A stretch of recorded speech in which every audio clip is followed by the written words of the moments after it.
I'm going to take a risk and step back and reflect on where we are today as our profession for a few minutes.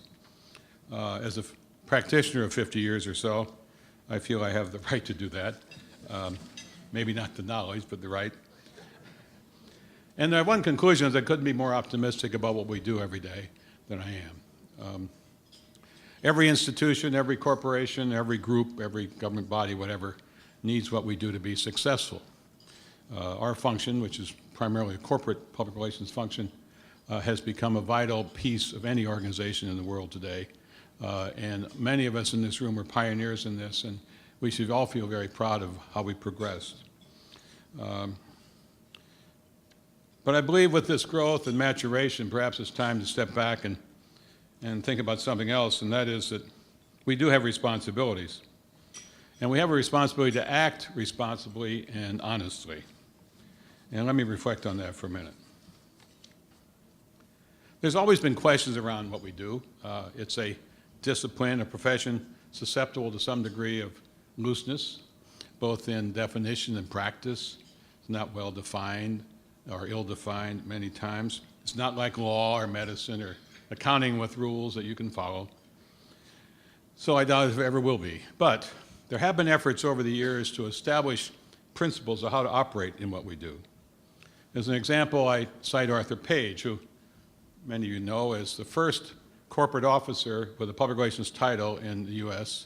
He was both a corporate officer and a board member of AT&T years ago. And the society which bears his name today and the Institute work very closely together, and it represents very high standards for our business. Ideally, we use principles such as Page, and he has a whole bunch of principles he talked about, to guide what we provide to clients and to our corporations. Page preached that every institution must act in a way that earns permission to operate in a society in an effective way.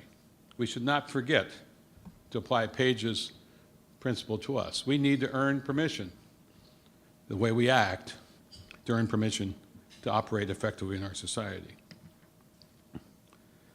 You know, our presidential campaign that we just completed is probably the best example of what we do well and what we do poorly. On the one hand, politics has helped develop so many of the techniques and tools that we do every day, advise our leadership about how to act, advise it how to position their organizations, develop the messages to help sell what we do every day, using every traditional and online tool and technique you can think of, putting those messages in a context which are most favorable to us, defending against competitors and anyone who attacks us, using third-party endorsements when appropriate, and polling audiences, research, etc. And political campaigns have often served to develop these tools and techniques to their highest order of perfection. And we adapt them in business and elsewhere readily, appropriately. The massive investments in campaigns, the relatively short time nature of them, the exceptional talent attracted to politics, the phenomenal amount of innovation, all add up to remarkable results. And we certainly can see that again in this presidential campaign that just ended 2 days ago.